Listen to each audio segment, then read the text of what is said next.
11 দফা দাবিতে ডেপুটেশন কর্মসূচি গ্রহণ করল পশ্চিমবঙ্গ প্রাথমিক শিক্ষক সমিতির রায়গঞ্জ সদর চক্র শাখা। বৃহস্পতিবার রায়গঞ্জ সদর চক্রে অপর বিদ্যালয় পরিদর্শকের দপ্তরে এসে উপস্থিত হন শাখার সদস্যরা।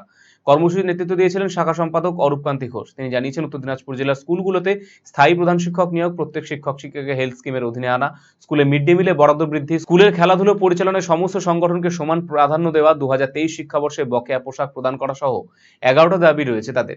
এদিন রায়গঞ্জ সদর চক্রের অপর বিদ্যালয় পরিদর্শক নার্সিন পারভিজের হাতে ডেপুটেশন পত্র তুলে দেওয়া হয়। আমরা আজকে শিশু, শিক্ষক এবং শিক্ষা ব্যবস্থার বেশ কিছু দাবি দেওয়া নিয়ে আমরা আমাদের অপর বিদ্যালয় পরিদর্শকের কাছে 11 দফা দাবিতে আমরা ডেপুটেশন দিতে এসেছি। আমাদের মুখ্য দাবি হচ্ছে যে সরকারি নির্দেশ মেনে পশ্চিমবঙ্গের প্রায় প্রতিটি জেলায়, প্রতিটি বিদ্যালয়ে প্রধান শিক্ষক নিয়োগ সমাপ্ত হলেও আমরা পিছিয়ে পড়া উত্তরবঙ্গের উত্তর দিনাজপুর জেলা, যেখানে আজ পর্যন্ত প্রধান শিক্ষক নিয়োগ হলো না। এটি আমাদের দাবি 1 নম্বর। 2 নম্বর হচ্ছে প্রত্যেকটি শিক্ষক শিক্ষিকাকে ওয়েস্ট বেঙ্গল হেলথ স্কিমের অন্তর্গত করতে হবে। আমরা জানি রাজ্য সরকারি কর্মচারীরা ওয়েস্ট বেঙ্গল হেলথ স্কিমের অন্তর্ভুক্ত, আমাদেরও সেই হেলথ স্কিমে অন্তর্ভুক্ত করতে হবে।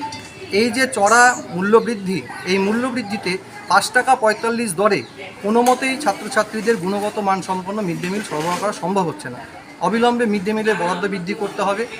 আমরা জানি যে এসআরপিস বা আমাদের জেলা স্তরে যে খেলাগুলো হয়, ক্রীড়া প্রতিযোগিতা, সেখানে বিশেষ কোনো সংগঠন একটি বিশেষ সুযোগ সুবিধা পায়, সেক্ষেত্রে প্রত্যেক সংগঠনকে নিয়ে স্বচ্ছভাবে খেলা পরিচালনা করতে হবে।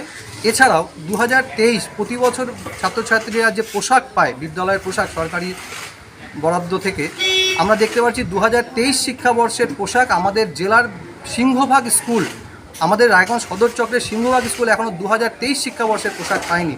রায়গঞ্জ মিউনিসিপ্যালিটির সিংহভাগ স্কুল এখনও 2023-এর পোশাক পায়নি। 2024 আমরা অর্ধেকটা অতিক্রান্ত করে ফেললাম। এই সমস্ত 11 দফা দাবি নিয়ে আমরা আজকে আমাদের অপর বিদ্যালয় পরিদর্শকের কাছে 11 দফা দাবি নিয়ে এসেছি।